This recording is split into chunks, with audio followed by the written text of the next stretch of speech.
Good morning, everyone. Audible po. Ayan.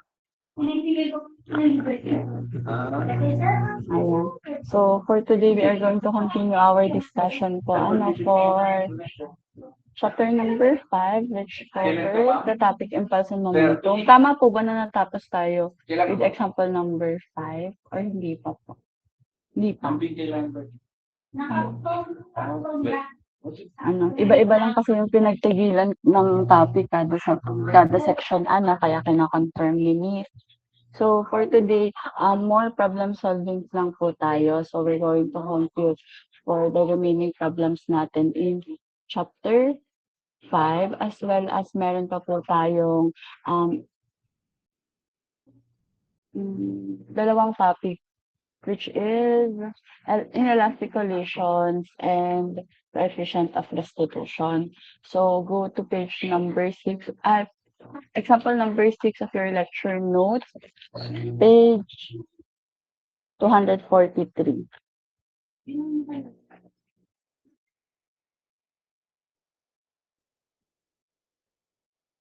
So, sabi po dyan, the figure below shows two battling robots in a section that's space. Robot A with mass 20 kilograms initially moves at 2 meters per second parallel to the x-axis. It collides with Robot B, which has a mass of 12 kilograms and initially at rest. After the collision, Robot A moves at 1 meter per second in a direction that makes an angle A is equals to 30 degrees with its initial direction. So we are tasked to find the final velocity of B. So with this formula po, with this problem, kindly identify ano ba yung mga given. Sabay-sabay natin i-identify ano ba yung mga given na meron tayo sa problem. Then, i-identify natin yung tinatanong. Then, we compute for the unknown po. So, based dito sa problem number 6, ano-ano yung mga given natin? Lagi tayong mag-start with properly identifying the given in our problem.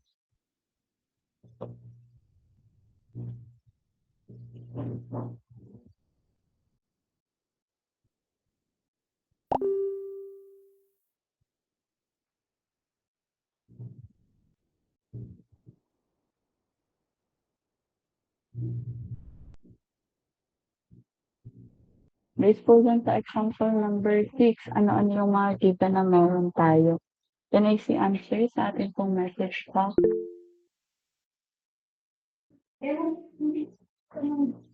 Okay, sabi ni Philip, we have mass ni A that is equals to 20 kilograms.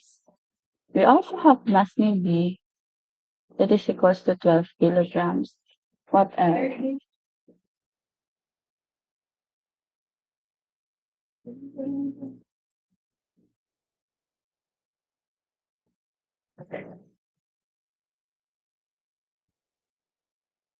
Ay, sabi ni Trisha, we have velocity number 1A. So we have VA1 that is equals to 2 meter per second. We have VA2 that is equals to 1 meter per second at theta is equals to 30 degrees. We also have BB1 na 0 meter per second.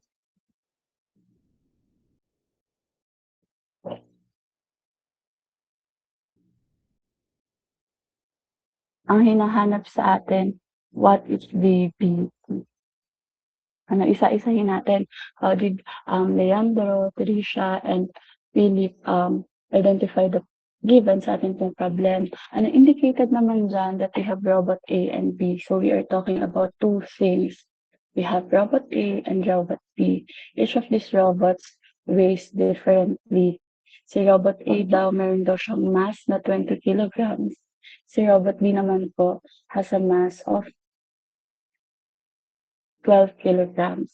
Sabi dyan, initially, robot A daw po travels 2 meter per second. Therefore, VA1 niya ay 2 meter per second. Si VB naman po or si robot B natin is initially at rest. That's why meron po tayong VB1 that is equals to 0. Si VA2 naman po natin, it moves daw in a direction na 1 meter per second at an angle of 30 degrees. Therefore, meron po tayong VA2 is equals to 1 meter per second at 30 degrees. Ang hinahanap po sa atin ay velocity final ni robot B. As you can see, positive po lahat ng atin pong velocity. Since kung makikita niyo po sa atin pong illustration, moving towards the right direction naman sila.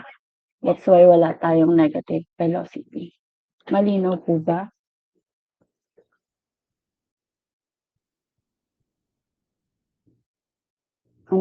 Again, dapat sa identification pa lang po ng given ay tumama na kayo. Kasi kung mali yung pag-identify ninyo, so for sure, mali na yung pag-substitute ninyo ng given sa atin pong formula.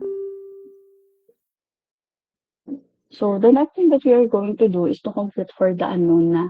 As you can see, one of the forces ng atin pong object that we are talking about is angled po.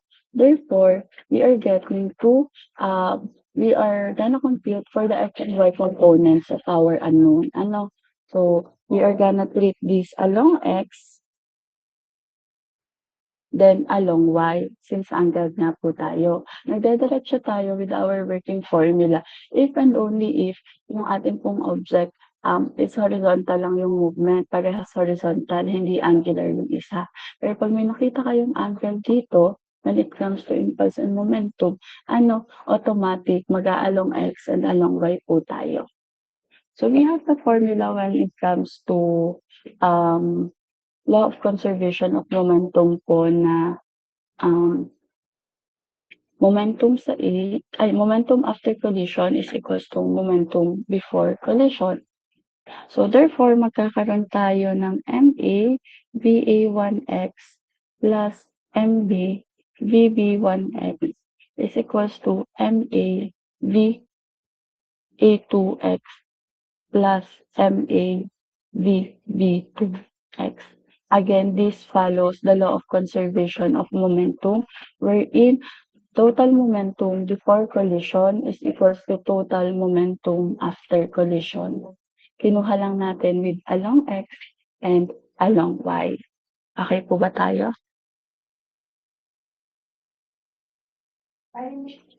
Nakaka-follow po ba? Ibig sabihin, since we are creating the final velocity natin along x and along y, so kailangan po kunin natin yung lahat ng velocity natin na x and y component.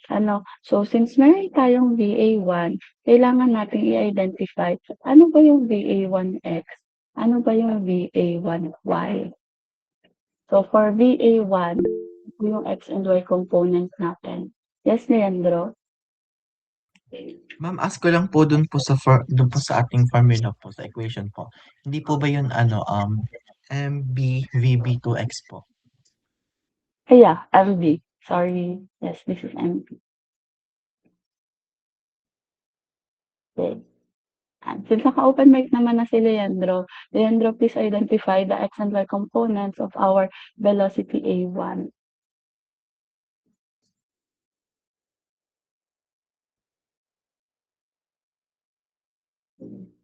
Can you identify the x and y component ng ating pong initial velocity ng ating object A?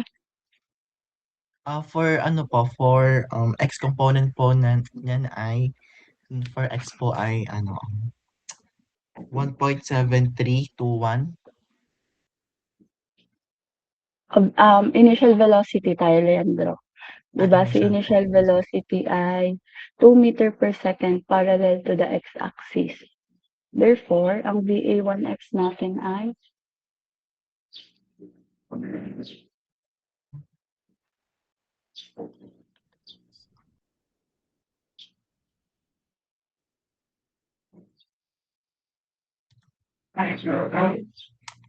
Tama naman. 0 po ba, ma'am? Eh, 2 pala 2? 2, this is correct. How about VA11? Hindi, ayoko. 0 po. VA11. Okay, that's correct. Thank you. So, paano na-identify yung X and Y component ni VA1?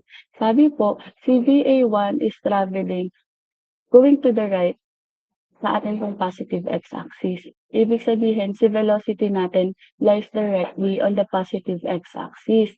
Therefore, x component natin ay 2, ang y component po natin ay 0.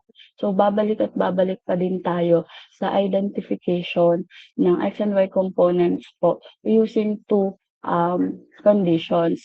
One is the position of the vector or force that we are talking about, and number two is the theta. Okay po tayo do'n, yun yung inaral natin nung prelims. Now, for VA2, again, kailangan natin i-identify ano ba yung VA2X, ano din yung VA2Y. Who can identify po the X and Y component ng ating VA2.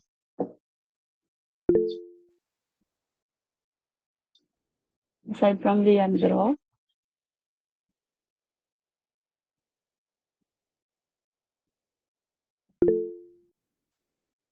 Yes, Arvin? Ma'am, yun sa X po ay ano po, 1 cosine 30 degrees po. Equals po siya sa 0.8660 po.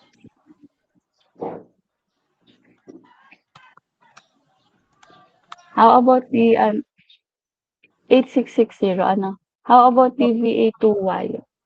1/2 po, ma'am. Okay, kasi siya ay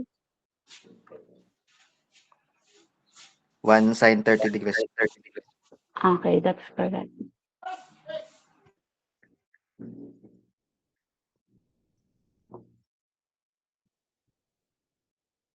Ano po, since angled si ating VA2, with respect to the positive x-axis, therefore, ang x component niya ay V cosine theta, which is 1 cosine 30 degrees.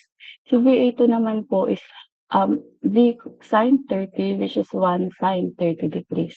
Typing that in your calculator, 1 cosine 30 is equivalent to 0.8660, while 1 sine 30 naman po ay 0.5. Malinaw po ba?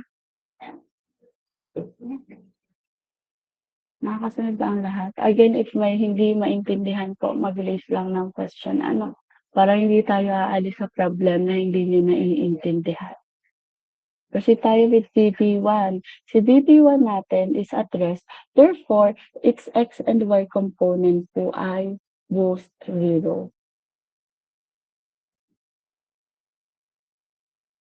Okay na po tayo doon? Questions, clarification so far?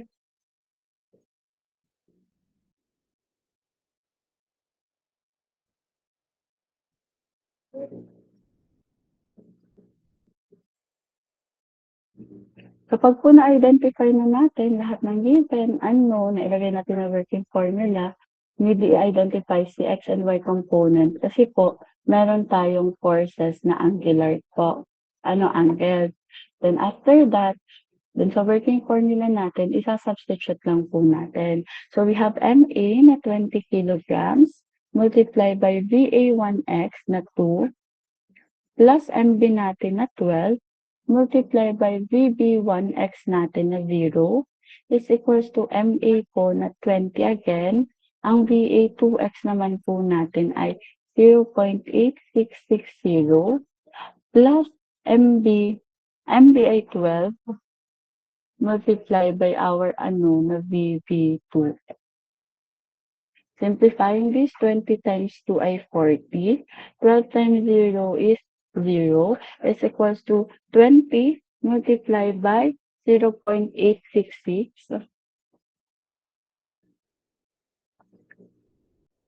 is equals to 17.32 plus 12 VB2X.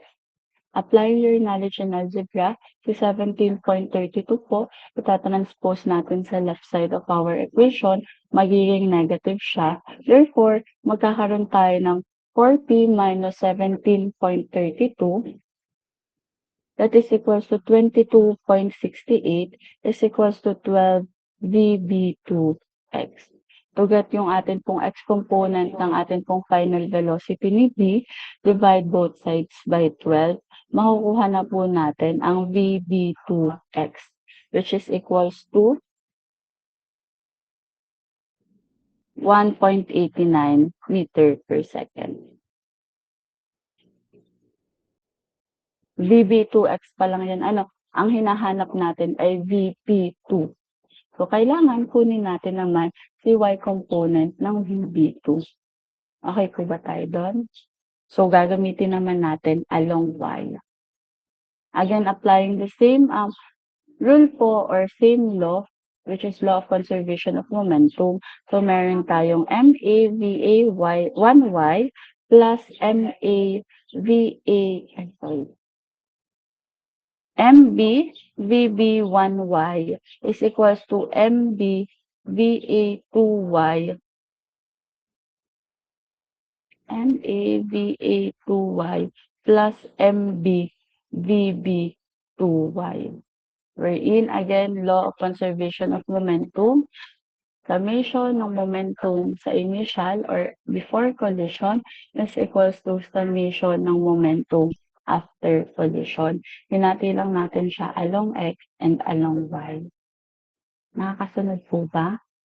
Then since mayroon naman na tayong value, since nakuha na natin lahat ng x and y component ng ating pong velocity, magsasubstitute lang po ulit tayo. So for MA, again, we have 20 kilograms multiplied by VA 1y, which is 0, plus MB natin ay 12, multiplied by VB 1y na 0,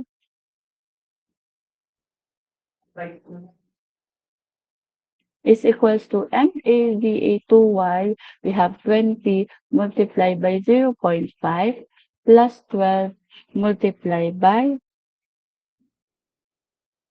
VB 2y. Again, lahat ng meron tayo sa given, sinubstitute lang po natin sa working formula following law of conservation of momentum. Then, isimplify na natin. 20 times 0 is 0 plus 12 times 0 is 0 is equals to 20 times 0.5 ay 10 plus 12 VB2y. Si 10 po, positive sa right, so pag nilipat natin siya sa kabila, magiging negative siya, is equals to 12 VB2y. Again, divide both sides by 12 to get the unknown natin na VB2y.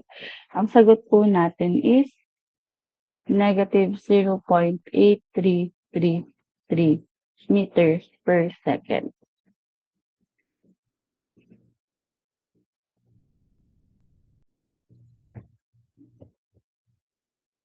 Nalinaw po ba? Questions, clarification?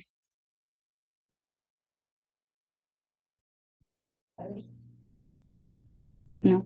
Since meron tayong x and y component po ng ating pong final velocity ni robot B, so makukuha na po natin ang final velocity ni robot B so using Pythagorean theorem, wherein VB2 is equals to square root ng VB2x squared plus VB2y squared. Substituting the obtained values for VB2x and VB2y, meron po tayong 1.89 squared plus negative 0.8333 squared. Ang VB2 po natin is equals to 2.0655 meter per second.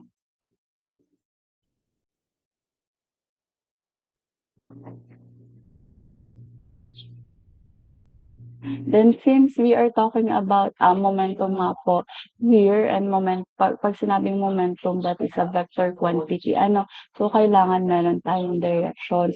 So kailangan kunin natin yung angle. So for the theta, same lang naman ang ginagamit natin noon, tangent inverse ng VB2y over VB2.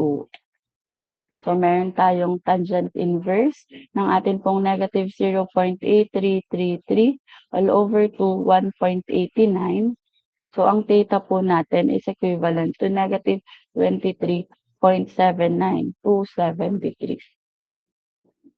So, that's how we solve example number 6. Again, i-absorb for 2 to 3 minutes. If may question po, i-ask kay Miss. Before we proceed with our next topic. So, i-zoom out ko lang dun sa start ng ating solution para magkaroon kayo ng copy.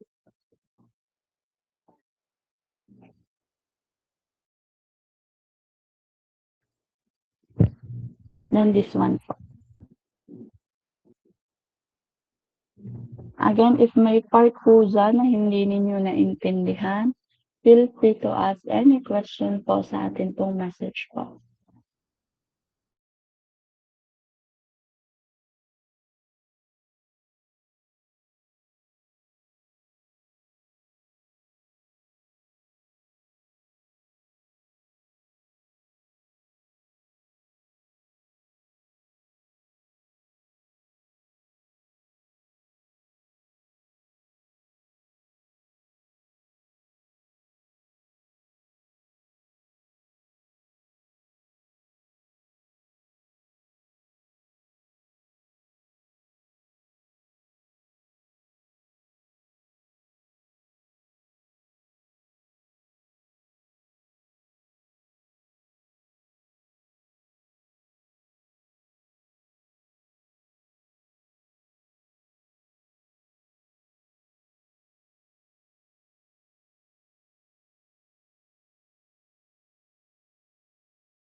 Okay na po. Any questions again? Clarification? Okay, wala. So we can proceed with our next topic po. So for this one, we are going to talk about inelastic collisions. So sabi po sa dito, in an inelastic collision, the total kinetic energy is less after the collision than before. So an inelastic collision, in contrast to an elastic collision, is a collision in which kinetic energy is not conserved due to the action of internal friction. Kung dun sa elastic collision, nung nagkaroon tayo ng collision within our two objects, ang tendency ng dalawang object natin is maglayo or to move farther away from each other. When it comes to this naman po, sa inelastic collision natin, ang tendency ng dalawang object natin po ay mag-join, magsama sila. Leaving this, yung final velocity po ng ating objects A and B to have the same velocity. So sa halip na magkaroon tayo ng MAVA plus MBVB1 is equals to MAV, wait lang, share ko na lang yung ating whiteboard para mas maintindihan nyo. Diba sa elastic collision, ang working formula natin based po sa law of conservation of momentum ay ganito. Kaya meron tayong MA VA1 plus MA VB1. MB is equals to MA VA2 plus MA VB2. Tama po. Ganito kapag elastic collision. Ibig sabihin, yung objects natin after collision, naghiwalay sila. Pero in an inelastic collision, yung ating yung object po ay nagsama, nagpatong sila. Yung final velocity ni A and B po are the same. So magkakaroon na lang tayo ng working formula na MA VA1 or VA plus MB VB is equals to the summation ng mass A plus mass B multiplied by their final velocity. Since yung final velocity nga po nila ay iisa na. So yun lang naman yung pinagkaiba ng elastic sa inelastic conditions in terms of the formula. Malinaw po ba? Again, ito sa elastic, kapag yung dalawang object natin ay naglayo after collisions, ito naman po yung magiging working formula natin kapag yung object natin after collisions ay nagsama po or nag-join. Pinaka-concept nito is that in an inelastic collision, the final velocity for both of our objects are equal. Malinaw po ba? Questions with our working formula? Questions, clarification?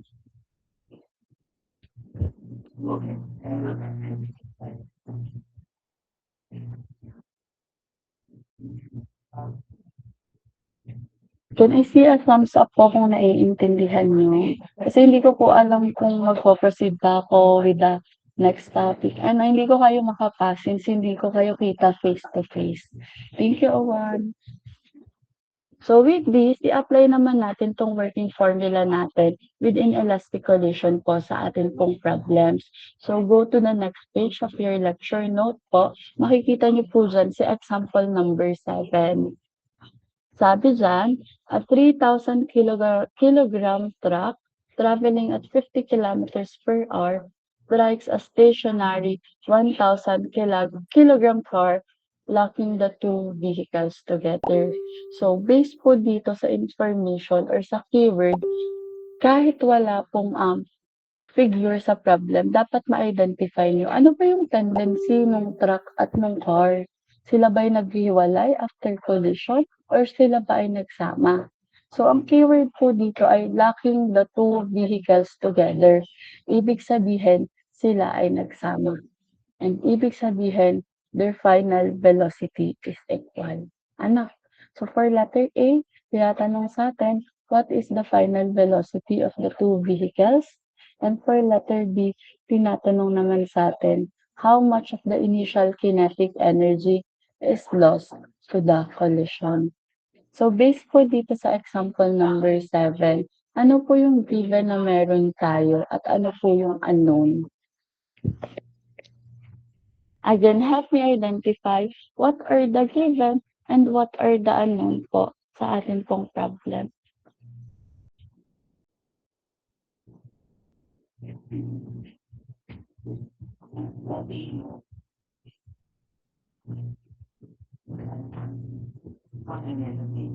No, basahin ulit ang problem.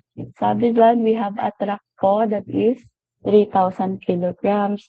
Therefore, pwede nyo naman siya is-set as si truck as object A, si car as object B. Pero if mas madadalian kayo na ilagay siya as empty or mas ng truck, okay lang din po. Pwede naman din mas A and mas B, okay lang din po. Si mas A, si truck natin, sinet ni Leandro as object A niya. So that's his mas A, okay lang. Sa akin naman, si T, mas ni truck, si C naman po ay kay corn. Again, depende na lang sa inyo saan kayo mas madadalian. Ano, sabi diyan meron tayong objects A and B, si truck at si car. Si truck daw po natin ang timbang niya 3,000 kilograms. Si car naman natin ang timbang niya is 1,000 kilograms. Sabi diyan, si car natin initially travels at 50 kilometers per hour. So meron tayong velocity ni truck na 50 kilometers per hour. Leandro, based sa problem, mas velocity ba ni B ang hinahanap for letter A? Anong hinahanap for letter A? Sabi dyan is, what is the final velocity? Therefore, VF po ang hinahanap. Final velocity ni object A and B. Now, based dyan sa problem natin, ano pa yung given na binigay sa atin? Ano, basahin nyo, look for keywords sa ating pong problem. Para mas maintindihan nyo siya. Ano pa yung keyword na sinasabi dyan? Bukod sa they are locked together, ano pa yung keyword dyan sa problem po? Ano pa yung in-state sa problem?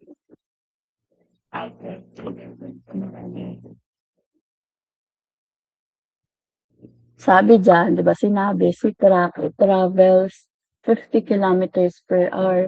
However, si car, anong sabi? Stationary siya. Ibig sabihin, when an object is in stationary, therefore, the object is at rest. Therefore, meron po tayong velocity ni car na 0 meter per second. Ano, when an object is in stationary, the object is at rest. Malinaw po. Therefore, meron na tayong given. Meron na din tayong unknown for A. We solve now for our letter A na unknown, which is the final velocity. So, sabi dito, we have MTVT plus MCVC is equals to MP plus MC multiplied by the final velocity. Since wala namang nire-require na unit for velocity, pwedeng hindi na po tayo mag-convert. Ano, pwedeng ang maging sagot nyo is in kilometers per hour or pwede naman you may opt to answer in meter per second. Kasi nonetheless, ka-cancel out lang naman po natin yung mass natin na unit which is kilograms. Ano, so substituting the values that we have in our working formula for inelastic collision po na MPVT plus MCVC is equals to MP plus MC multiplied by VF. So meron tayong 3,000 kilograms multiplied by 50 kilometers per hour plus 1,000 kilograms multiplied by 0 kilometers per hour is equals to 3,000 kilograms plus 1,000 kilograms multiplied by VF. 3,000 plus multiplied by 50 ay 150,000 is equals to 4,000 VF. Divide both sides by 4,000 to get our unknown. Ang VF po natin is equivalent to 37.5 kilometers per hour. Again, pwede nyo i-convert. Ang makukuha nyo ay meter per second or pwedeng in kilometers per hour na lang po since wala namang nire-require sa atin si problem. Questions with our example problem number 7A. Again, pwede nyo siya iset as object A and B. Para gayang maging working formula nyo, MAVA plus MBVB is equals to MA plus MB multiplied by VF. Questions, clarifications?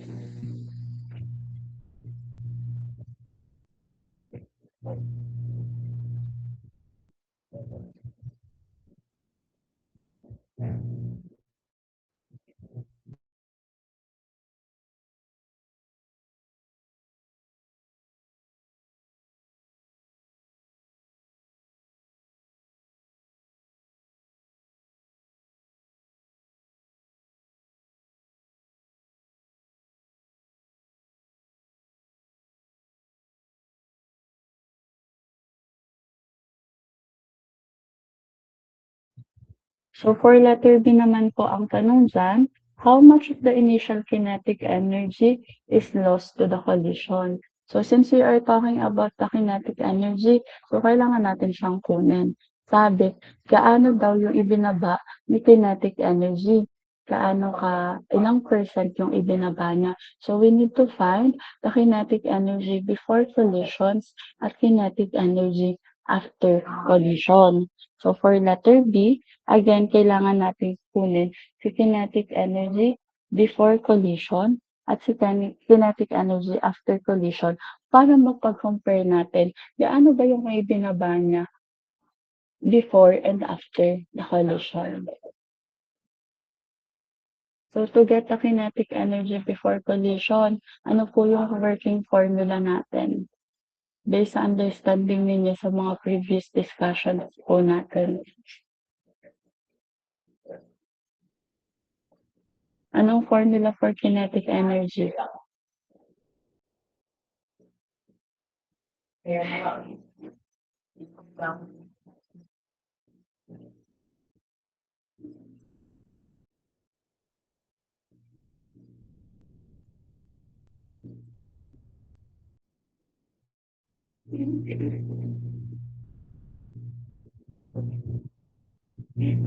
Guys, wala nakakaalam anong formula for kinetic energy? O, 1/2 mv squared. Since before collision meron tayong dalawang object, therefore kukunin natin ang summation ng dalawang object na ito before collision. So magkakaroon tayo 1/2 mass ni truck, velocity 1 ni truck initial squared plus 1/2 m ni car, velocity ni car squared. Ano po, again, isa-substitute lang natin yung values na meron tayo. 1/2 multiplied by 3,000 kilograms multiplied by 50 kilometers per hour squared plus 1/2 multiplied by 1,000 multiplied by VC na 0 kilometer per hour squared. So, bakit sabi niyo po kapag kumukuha po tayo ng kinetic energy, mass should be in kilograms, velocity should be in meter per second. That's correct po. Kapag ang goal natin ay kunin po ang kinetic energy in joules. Pero since ang goal naman natin dito is kunin yung ratio ng ibinaba niya from before collision to after collision, pwedeng hindi mo na siya i-convert. Pero kung nalilito ka po, pwede mo siyang i-convert na lang para all throughout your computations, naka-meter per second ka. Ang makukuha mo nga lang po ay naka-newton second. Naka-joules. Again, it depends upon sa perspective mo. Kung mas nadadalian ka, na i-convert mo na to meter per second kasi yun na yung nakasanayan mo, edi mag-convert ka. The end of the day, same answer lang yung kakalabasan natin. Since hindi na nag-convert si Miss, since ika-cancel out ko lang din naman siya later on, so as is na po ako, makukuha ko na si KEB with a value of 3,750 kilometer squared per hour squared. Again, ang difference kapag kinonvert mo si velocity to meter per second, ang makukuha mong kinetic energy is in joules. Next, hinahanap din natin si after collision kasi wala naman tayong pagko-comparean. So for kinetic energy after collision, meron tayong 1/2. Since same naman po si VF, the objects A and B natin, therefore, ang magiging kinetic energy after collision natin in an inelastic collision is mp plus mc multiplied by VF squared. So, meron po tayong 1/2 multiplied by 3,000 plus 1,000 multiplied by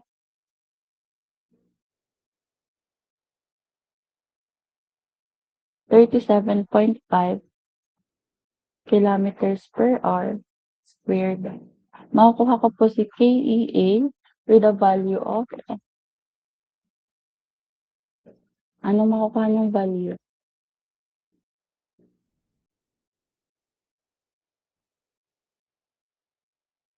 2,812.5 ay sorry, 2,812,500.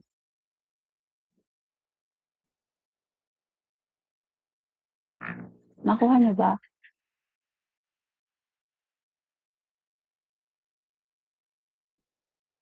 Okay.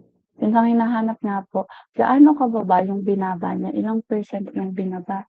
How much of the kinetic energy initial is lost after collision? So, ang gagawin natin, let's get the KEA over KEB pa din po. Katulad ng ginawa natin noon, kunin yung ratio ni after collisions to before collisions. So, meron tayong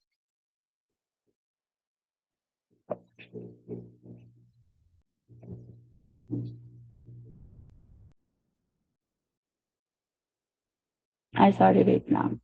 Ang KEB ba, anong value niyo for KEB? Mali ata si Miss. 0.5 times 3,000 times 56. 3,750,000 pala ito. Tama? KEB ay 3,750,000. Okay. Ano, kunin natin yung ratio ni KEA to KEB. So, meron tayong 2,812,500 all over to 3,750,000. Makukuha po natin ay 0.75. Ibig sabihin, after collision, 75% na lang ang natira. Since ang hinahanap is ano yung nabawas, therefore 1 minus 0.75. Therefore, ang sagot niya ay 0.25 or 25%.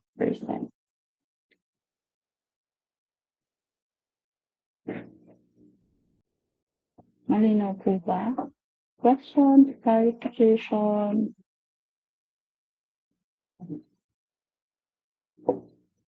violent reaction.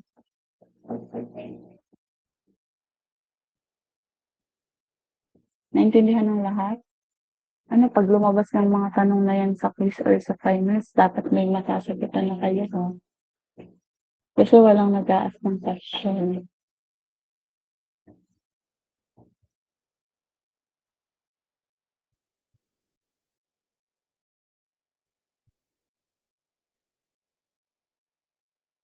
Okay, next tayo at sa problem number 8.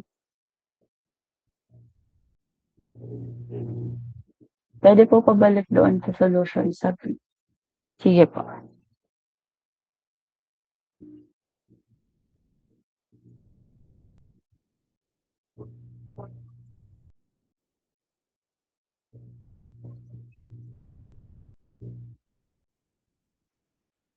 Ito.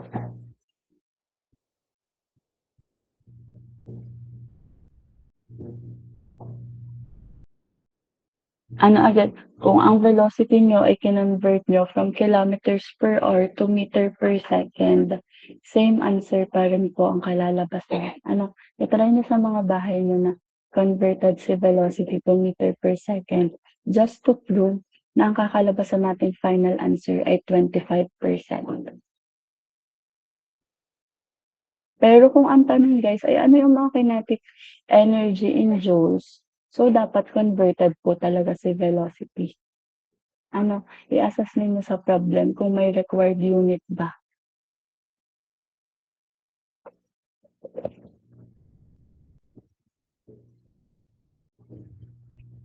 Ayan, ano more questions, clarifications, violent reactions?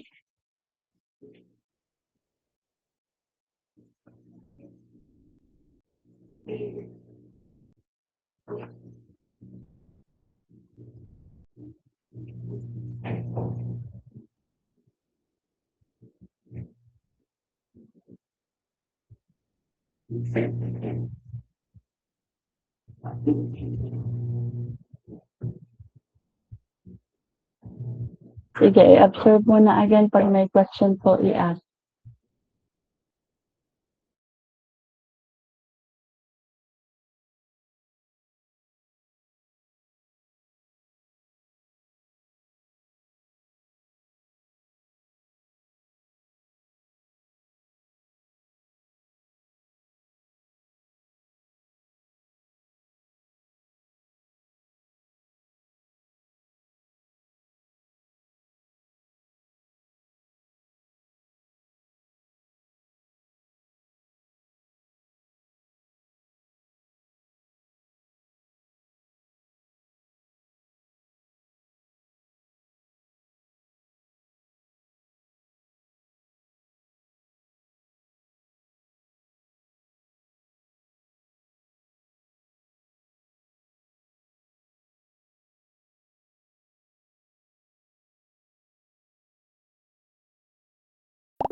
Okay, next po tayo, example problem number 8.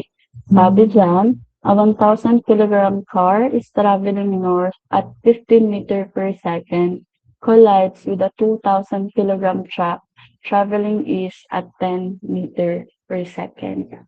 The occupants wearing seatbelts are uninjured, but the two vehicles move away from the impact point as one.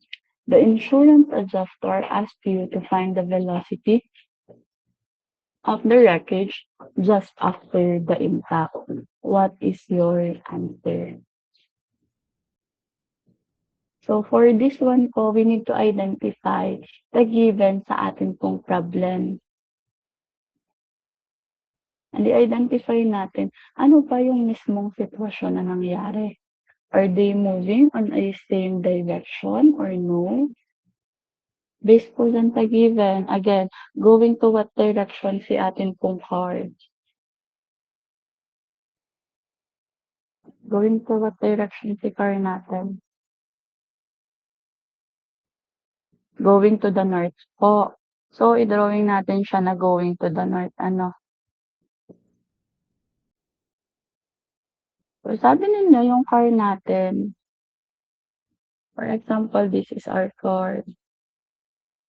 Traveling to the north daw siya with a velocity of 15, velocity ng car, 15 meter per second. Tapos po, ang mass ng car natin is 1,000 kilograms. Going to what direction naman po si ating truck? Going to the east po. Therefore, ito yung truck naman natin going to the east with a velocity of 10 meter per second. Ang mass daw po ng ating truck is equals to 2,000 kilograms. Tama? Ano? Si car going to the north, si truck going to the east. Ang hinahanap sa atin ay final velocity ng atin pong mga car. Based po dito sa given, after collision ba, siya ba ay nagsama or naghiwala yung ating car and truck? Kasi po kung naghiwalay, therefore magkaiba ang final velocity. Kung nagsama sila, therefore, iisa lang po ang ating final velocity.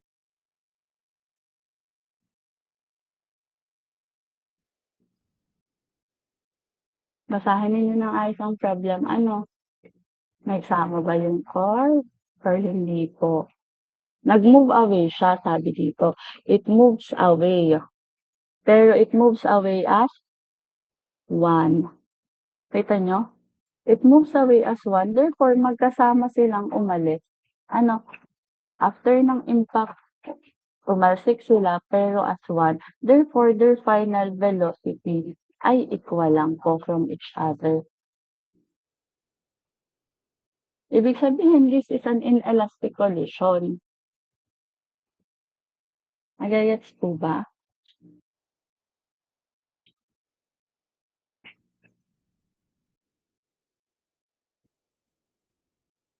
Nakukuha po?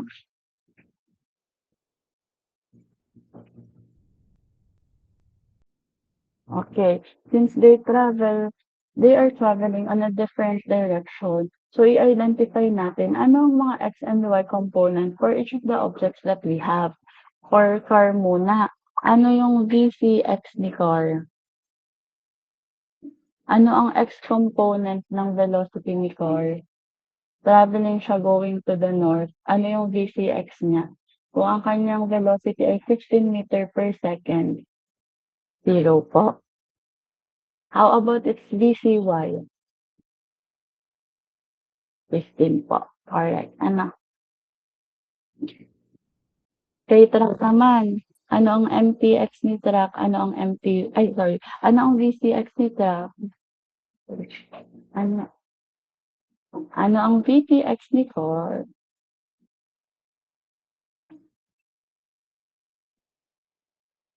Ano ang X component ng velocity ni truck? Traveling siya going to the east. 10. How about its Y component po? 0. Ano, dapat by now marunong na kayo mag-identify ng X and Y component. Ano, hindi na para isa-isahin pa. Kasi prelims pa lang po na ituro na yan sa inyo. Ano, ang ginagawa na lang natin ngayon, pa-finals exam na di application ng mga natutunan nyo pa mula prelims, pagsasama-samahin po natin.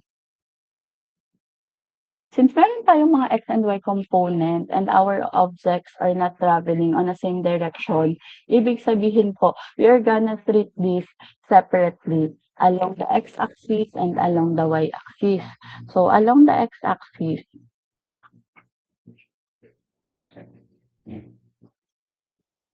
kunin muna natin ang momentum summation po sa x-axis.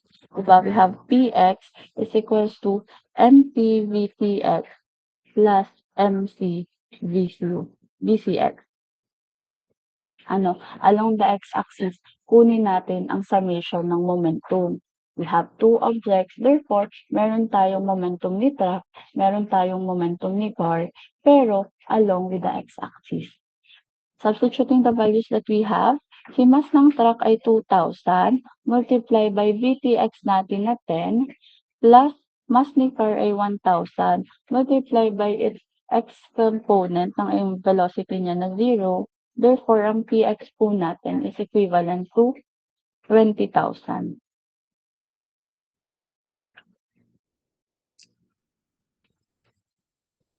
Newton second. Along y naman po, kunin din natin ang py along y-axis. Ibig sabihin, summation ng momentum along the y-axis. So, meron tayong along y-axis. Py is equals to mp vty plus mc vcy. Again, substituting the values that we have for the mass ng truck, we have 2,000 multiplied by 0 plus 1,000 multiplied by 15. Makukuha po natin ang Py natin that is equals to 15,000 Newton second.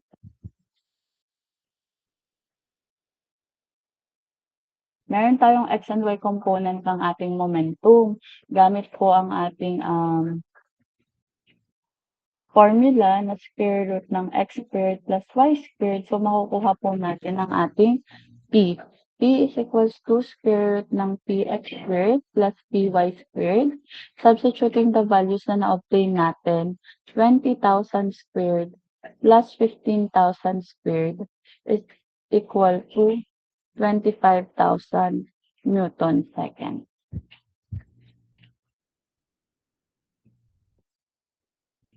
Nakuha pa lang natin ang summation ng momentum. Ano, total momentum traveled by our car and truck. Malinaw po ba? Initially on this chapter po, tinuruan tayo that the formula for momentum in terms of mass and velocity is P is equals to mvf or mv. Meron tayong P, meron tayong mga mass, hinahanap sa atin ng velocity. So, to get si atin pong velocity, meron tayong P over M. Tama? Since we are talking about the final velocity, ang formula natin ay P over MA plus MB. Kasi same lang naman yung final velocity nila. So, magkakaroon po tayo ng 25,000 Newton second all over to 2,000 plus 1,000. Ang VF natin is equals to 8.3333 meter per second. Malinaw po? Questions, clarification, violent reaction.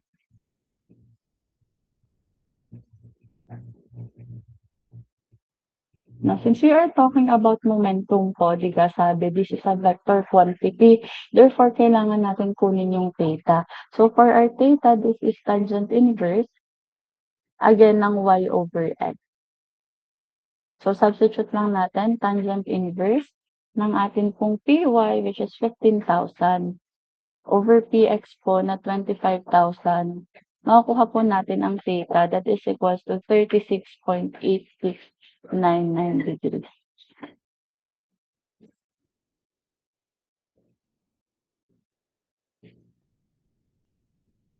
Ano? Etong impulse and momentum is one of the easiest topic in finance exam. Finance coverage. Yes, Trisha.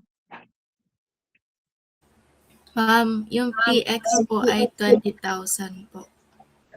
Ay, sorry, wait lang. 20,000 ba? Ay, yeah. Thank you. P pala yung 25,000, no? Thank you, Trisha.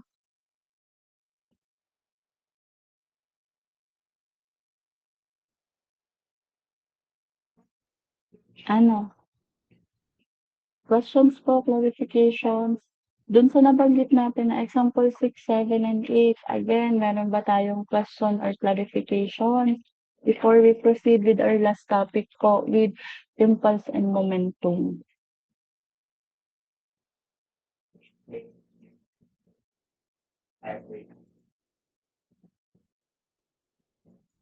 Wala?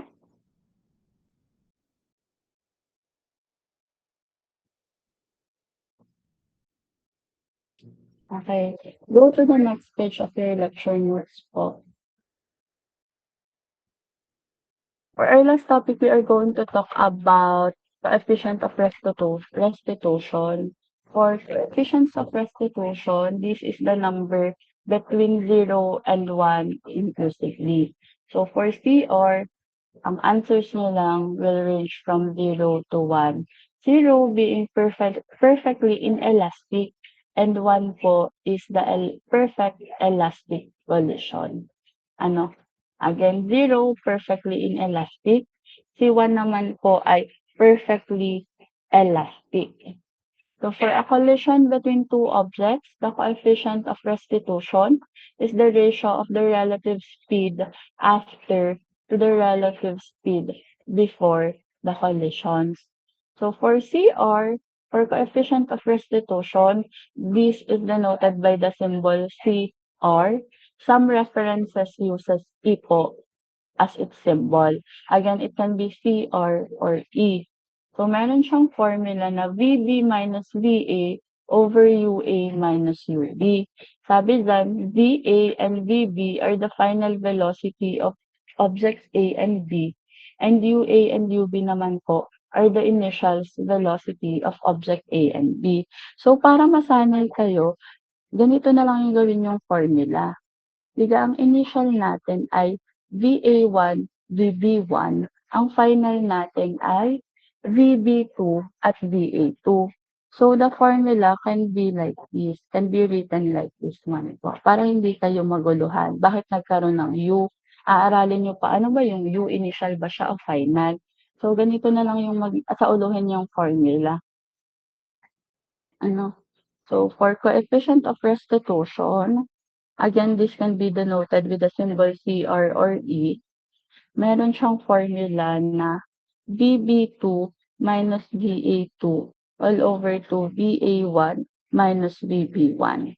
Yan lang din po yung equivalent formula po na VB minus VA all over to UA minus UP. Ano? Ito yung nasa lecture notes ninyo. Ito yung nakasanayan na natin ng mga symbols. So, pwedeng mag-stick na lang kayo dito. Malinaw po ba? Again, pag ang computed value nyo for the coefficient of restitution is equals to 1, therefore, it is perfectly elastic collision. Kapag naman po equals to 0, perfectly inelastic collision. Kapag between 0 and 1 po, it is partially elastic. Ibig sabihin, in the process of the collision, kinetic energy is lost. Malinaw po ba?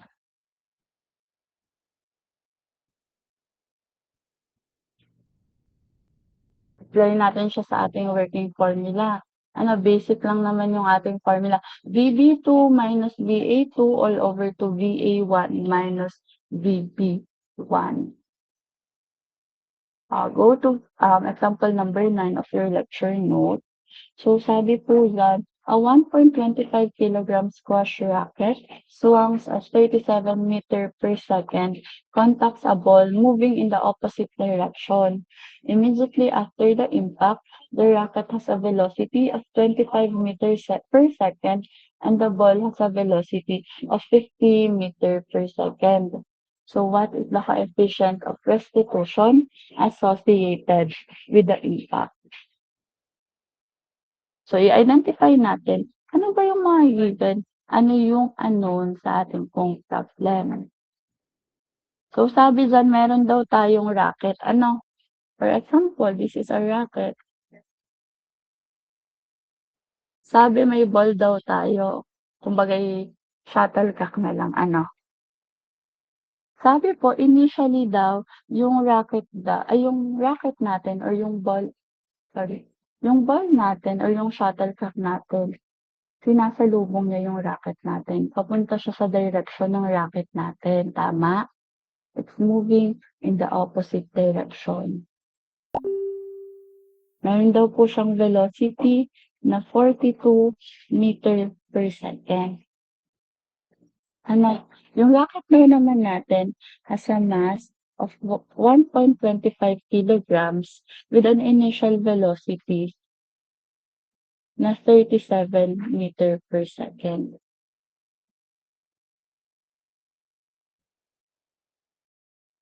Nakasunod po ba? Again, kung babasahin sa example problem number 9.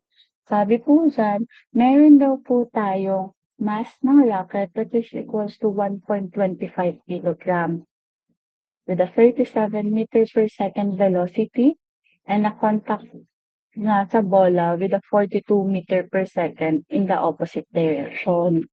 Sabi din dyan, after the impact, the rocket has a velocity of 25 meter per second. Sa tingin ninyo, yung velocity number 2 ni rocket natin, anong direction po siya papunta?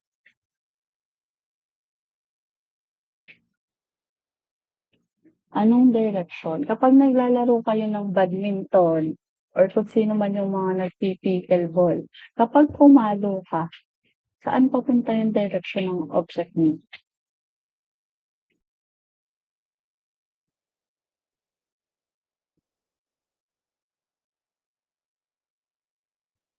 Ulitin natin guys.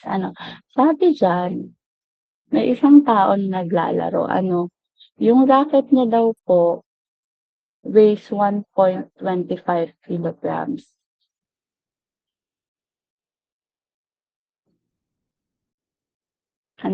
With an initial velocity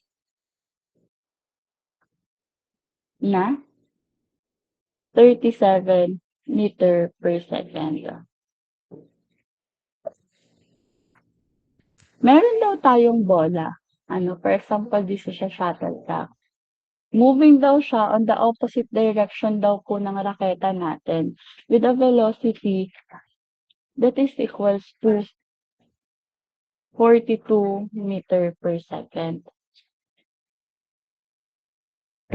Nung nagka-collision siya, guys, ano yung tendency ng rocket? Saang direction siya pupunta?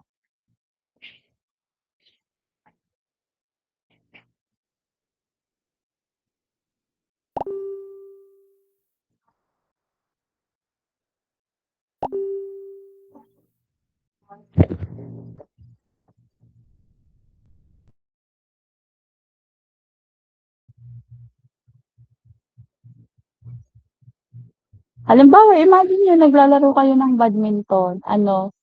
Yung bola, sinerve siya ng kabila. Sinerve siya ng kabilang player. Ikaw si player A. Meron tayong player B. Si player B, sinerve yung raketa. Sinerve ng player B yung shuttlecock. Ibig sabihin, moving siya opposite from you. Kapag ka-serve ni player B nung atin pong shuttlecock, kapag pinalo mo siya, saang direction siya pupunta? Kung nandito ka sa left side.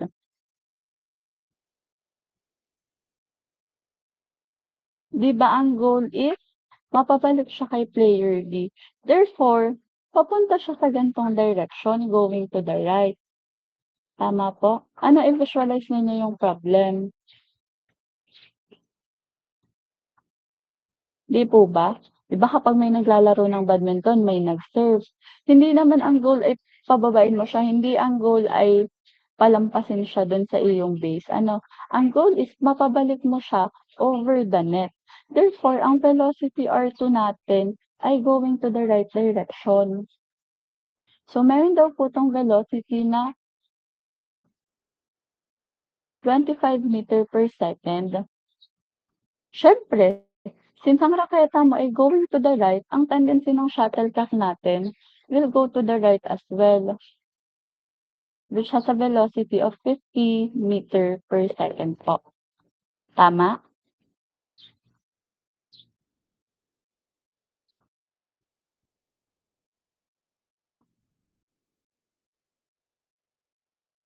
Now, let's identify ano yung mga given. Given natin mass ng rocket is equals to 1.25 kilograms. Based sa direction natin, si VR1 natin and VR2 are positive. So, meron tayong 37 meter per second at meron po tayong 25 meter per second. Si velocity V1 naman po natin ay negative kasi going to the left siya. Si VB2 naman po natin ay positive since going to the right po siya.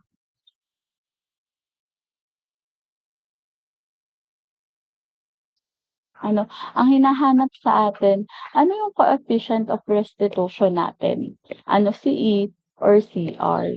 Ano, meron tayong formula na E is equals to VB2 minus VA2 all over 2 VA1 minus VB1.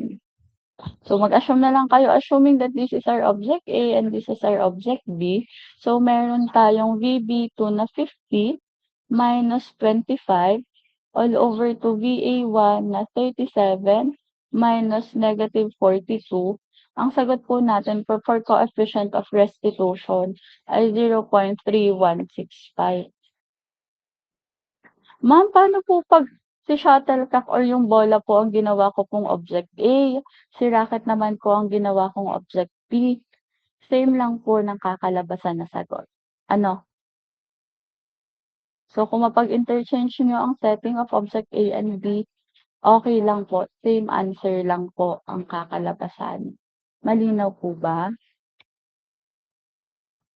Again, guys, kailangan, bukod sa di ba ang step 1 natin, identify the given properly. Hindi nyo po yung ma-identify unless maintindihan nyo ano ba yung nangyayari sa problem. So, it falls down with understanding the problem itself. Ano? Kasi kung hindi nyo iintindihan yung problem, hindi nyo masasagutan ito. Kahit noon pa sa mga kinematics, projectile motion natin, ano, kailangan intindihin yung problem. Hanggang ngayon po, kailangan intindihin niyo pa din yung problem. Kahit sa fluid mechanics, yun yung laging una. Kasi unless naiintindihan niyo kung ano yung nangyayari sa problem, hindi niyo yun masasagutan ng tama. Bakit? Kasi mami-misinterpret niyo po yung given. Ano? Questions, clarification? Violent reaction?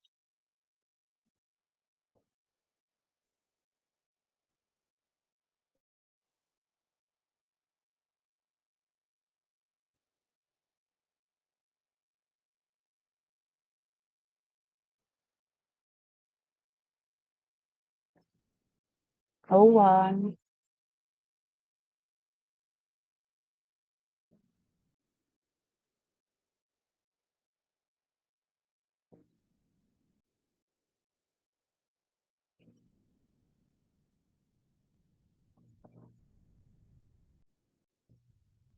Hanggang dito po sa topic na to ang quiz ninyo. Ano? So, starting from circular motion, work, energy, and power until impulse and momentum yung quiz po ninyo. So, your quiz will be next week po. So, I think sa ano siya, May 4. Ano, it's either Monday or Wednesday. A-announce ko na lang kay Shermel kung ano yung exact date or i-announce ko next week sa atin pong mga online class. Ano, again, 10% yan ng grades ninyo. Nakita niyo na po yung mga midterm grades ninyo. So, kung bagsak ang inyong quiz, yung midterm grade ninyo, mahahatak pa siya pababa. Hahatakin pa ng quiz yung grade ninyo pababa kung bagsak na bagsak kayo sa ating quiz. Ano, pero kung kayo hindi pinalad na makapasa sa midterm grade, tas gusto niyong makapasa sa physics in general, bumawi kayo sa quiz pa lang. Ano po? I think May 4 din ang pasahan ng inyong lab report. Okay. So sa May 4 po, before kayo pumasok sa klase natin, yung oral presentation ninyo at soft copy ng lab report ay na-upload nyo na sa Google Drive na isa-send sa inyo ni Charnel. Tapos pagpasok nyo po ng May 4, before your quiz, ipapasa nyo po ang hard copy ng inyong lab report. Malinaw? Ano, take note of those things. Then, next week po, buong week na yon, aaralin natin ay next chapter naman, chapter 6, which covers the topic, elasticity. So, dito napapasok yung stress, strain, elastic moduli, Young's moduli, we also have bulk moduli, ano, so familiar po with the words that I have mentioned. So, yung iba, sabi sa akin, natakal daw nila to nung senior high nila, yung elasticity. For those po na hindi natakal or wala kahit anong idea, you can do advanced reading dito. Nasa inyo naman na yung lecture notes. Para kapag na-discuss si Miss, nakaka-relate kayo. Ano, mas mabilis niyong matatanggap yung information po na i-discuss ninyo. Okay po ba tayo doon? Again, guys, kailangan sipagan ninyo. Ano, isa sa huli magsisipa kayo. Okay po ba tayo doon? So, for problems number 10 and for the practice problems na nandyan, kayo yung magsasagot niyan in order for you to assess kung naintindihan nyo ba yung buong chapter number 5. Ano, so for those practice problems, kapag nasagutan ninyo yan, ibig sabihin, alam niyo yung process, alam niyo yung concept, pagdating ng exam, may maiisagot kayo. Ano pa? So, before we leave, ano, so again, any questions, clarifications, violent reaction?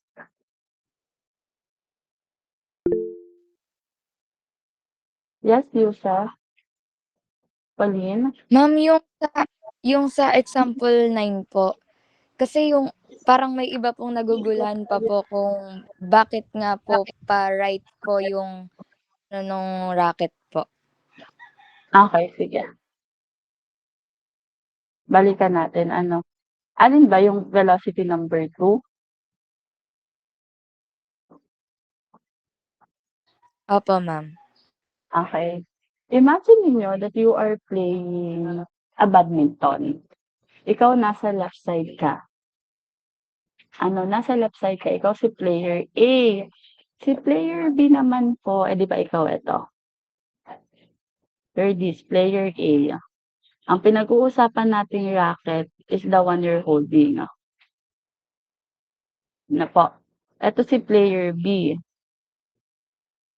Yung racket comes from the opposite direction mo daw. Ibig sabihin, kung ikaw si player A, yung racket nanggaling dito.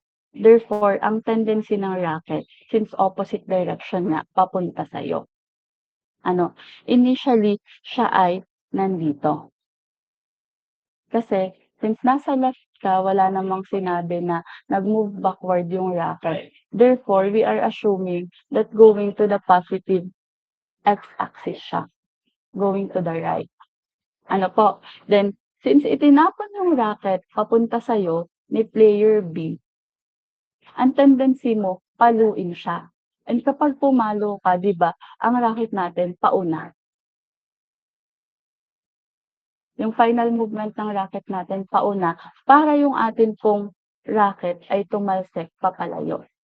Kaya po yung velocity ni player A initial at velocity ni player A final ay going to the right. Sa shuttlecock naman or yung bola natin, ang tendency niya initial going to the left, kaya negative. Nung pinalo naman siya, since ang ating yung goal ay syempre mapalusot siya sa kabila, going to the right na po yung final course natin doon. That's why naging ganyan po yung direction natin. Mas nalinawan po. Ano, yan yung gusto ni Miss nag-a-ask kayo, ano? Tas then again, ginamitan lang natin siya ng formula for our coefficient of restitution that is equals to VB2 ay dito.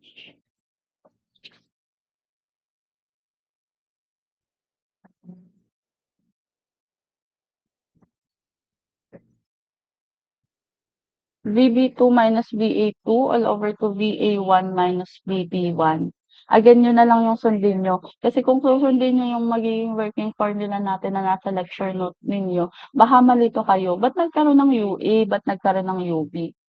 Eh, that U po indicates the initial velocity lang naman. Okay ba tayo doon?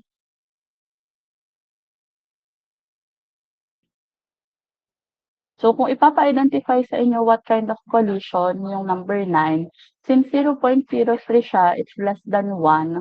Therefore, siya ay less than 1 and greater than 0. Therefore, siya ay partially elastic.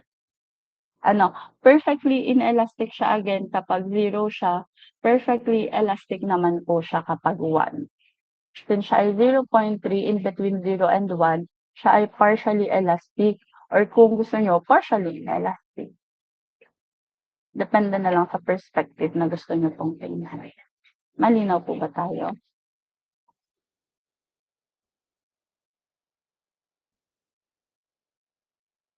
Any more question, clarification, or violent reaction? Guys, for the rest of our time, sagutan nyo yung mga practice problems natin. Ano? Kasi kung hindi kayo magsosolve, pagdating sa exam, mahihirapan talaga kayo.